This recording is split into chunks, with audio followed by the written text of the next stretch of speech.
Hello everyone, welcome back to our channel if you're already a subscriber, and a very warm welcome to you if you are a new visitor here. If you have clicked this video, it clearly means either you're interested in traveling to Kalimpong and want to know about what places to visit there, or you're simply exploring places to visit in northeastern India and checking if Kalimpong is a viable option. Let me tell you, this video will be helpful to all. I'll talk about Kalimpong and its history, the places to visit in Kalimpong in the form of a proper travel guide. We'll talk about hotel stay, average room rents, what mode of transport to use while in Kalimpong, which is the best season to visit Kalimpong, and a lot more. This video should be your one-stop guide to Kalimpong, and you do not have to go to any other video or website for information required to book your travel to Kalimpong. Please do watch till the end of the video, and while at it, kindly drop a like on this. It really helps our channel to grow and take this video to more people like you. With that, let us get started. First, let me give you a bird's eye view of Kalimpong town. It is located in the district of Kalimpong, which was formed as recently as 14 Feb 2017 after splitting from the district of Darjeeling.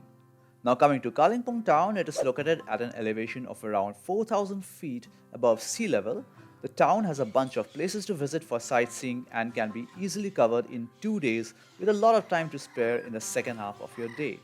If you're a bit eager to know about the history of the town and its existence, I would suggest visiting the wiki page and spending a few minutes to get up to speed with how Kalimpong came into existence.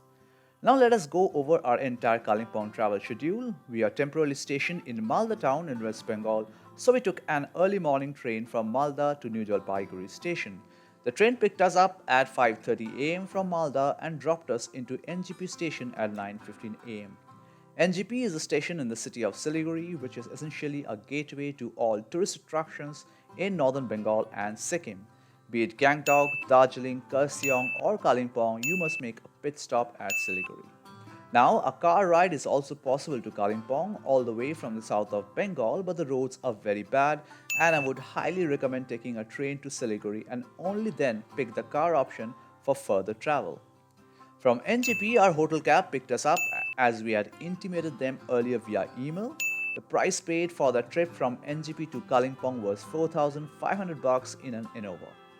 Watch till the end of the video if you want to know about a better option than this and can save you 1,000 bucks for the same trip in a similar vehicle. The car ride from NGP to Kalimpong town was around 75 km and it took us roughly 2.5 hours. We stopped for breakfast in Siliguri before making our climb towards Kalimpong. The road is not that great till you reach the main town, but since it is a short ride, I will not really be a huge headache for you. Once you cross the Tisa river over a large bridge and enter Kalimpong town, the drive becomes quite smooth. We checked into our resort at around 1 pm and lunched there after freshening up. This day or day zero was kept just for relaxing and roaming around the resort premises. We'll do a proper hotel review video in case you are interested to stay there, so I would highly recommend you to subscribe to this channel and click the notification bell icon if you don't want to miss future videos on this channel. Just to give you an estimate of the expenses in this resort, we spent around 50,000 for 2 rooms for 3 nights of stay, and that includes morning tea, evening snacks and dinner every day. The resort was fantastic and I would highly recommend it to you guys. Booking was done via booking.com where we do all our travel bookings. Before I start with day 1 plans, let me give you an idea about the landscaping of Kalimpong town, which helped me decide on how to make my day-wise plans. So Kalimpong sits between 2 hills, Durpin and Deolo, and they are an hour apart, so you need to plan 1 hill a day and cover tourist spots around that hill. We started with Deolo Hills on day 1 simply because it was further away, and it's always recommended to plan destinations that are further away on day 1. For a cab on day 0, we simply walked down Rishi Road, which is the main road of the town, and found a random cab passing by. We stopped the driver and asked if he was free for the next day, and he agreed at a fee of 1,500 for that day. So these were the places planned for day 1: Sri Hanuman Temple, Kalimpong Science Center, Dello Park, Dello Viewpoint, and McFarland Memorial Church. Most of these places, except the church, are quite close to each other and can be covered in a span of 2 to 3 hours. We were supposed to start at the Hanuman temple but missed it as we forgot to inform the driver and instead spent a few minutes stopping at the beautiful Buddhist temple nearby. After that quick stop, we made our way to the Kalimpong Science Center with a paltry entry fee. We made our way inside. The place was filled with innovations in the form of structures lying scattered on a hilly landscape. It's a great place for kids who get to spend some time with dinosaur replicas and even try out a few science things inside the actual Science Center building. From there, we drove to Dello Park, which was quite beautiful and possibly the best place in town. Do note that there's an option to go paragliding right in front of the park, but we skipped that option. Inside the park, you could spend time simply strolling around, followed by a horse ride and catching an amazing terrain view right from the tallest point of Kalimpong. After clicking the customary Kalimpong poster shot, we started our descent from the top of the hill. Our next and final stop of the day was Macfarlane Memorial Church, the church named after William Macfarlane, the first missionary from the Church of Scotland who visited Darjeeling in 1870, is visible from almost all parts of the town and is the most prominent landmark. The foundation stone of the church was laid on 24th Feb 1890 and it was opened on November 1st, 1891. With a day well spent, it was time to catch some authentic lunch to finish our day one. We had already planned to visit the most authentic Bhutanese cuisine available in town, and it was the Zakhang Authentic Bhutanese restaurant that spiced up our taste buds and brought happy tears to our eyes. We'd reached our resort at around 3:30 pm, and it was time to get a well-deserved rest, followed by Darjeeling tea and some biscuits. We obviously booked the same driver for day 2. I have left his name and contact number in this video's description. Do check it out. He drives very well and seems like a very nice guy. The places planned for day 2 were Pineview Nursery, Durpin Monastery, Morgan House, Army Golf Course, and Gauripur House. We started with the Pineview Nursery and feasted our eyes to some crazy cacti display along with a stunning view of the town with colorful houses neatly placed on the hill slopes.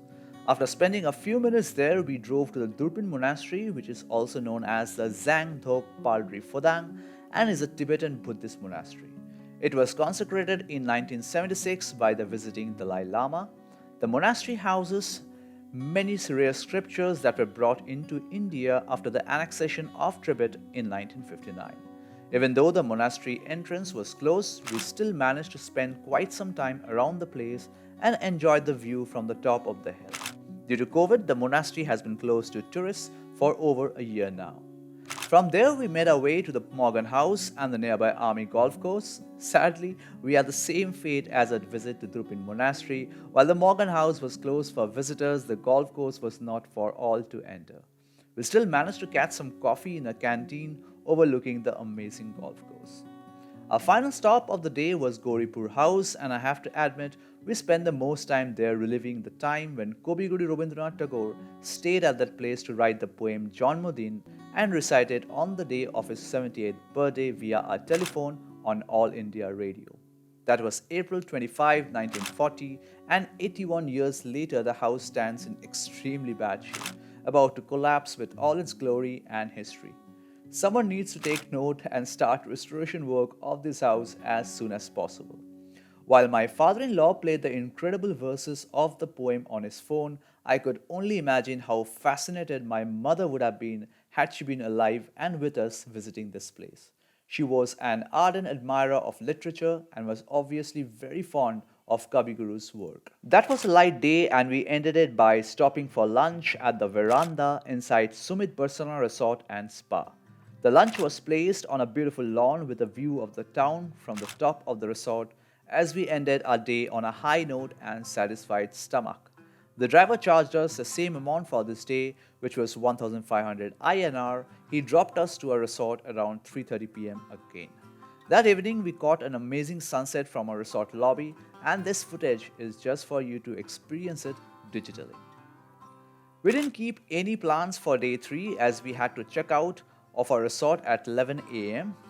Our return journey from Kalimpong to NGP was made possible via WizRide. You can book your cab online or by calling them. They charged us 3,500 INR and the drive back was again on time and very smooth. So that was our Kalimpong trip. If you add train tickets, car fare and lunch money, we spent around 65,000 for a family of 5 adults and 1 infant.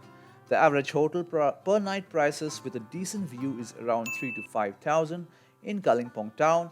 Obviously, you can stay very lavish and spend up to 7 to 10,000 per night, but you still might not have the greatest mountain view in the world. The mountain Kanchenjunga is quite far away and there are hardly any hotels or resorts with a view of the third largest mountain in the world for you to enjoy right from the balcony of your hotel room. If you ask me about the weather, it was very pleasant, neither hot nor cold, and March to May is probably the best time to visit Kalimpong. Don't keep very high expectations of the town and places to visit, but you will surely be treated to a proper hilltop visit experience with a trip to Kalimpong town. I purposely kept this vlog very long to make sure it is detailed and you can plan your trip accordingly without having to spend your precious time in scratching your heads in planning an itinerary. If you have come this far, I really thank you for watching our video. Again, before leaving, do not forget to like the video and subscribe to the channel for more videos like this in the future. We love traveling and infinite tripping is where it gets documented. Take care you guys, goodbye and God bless.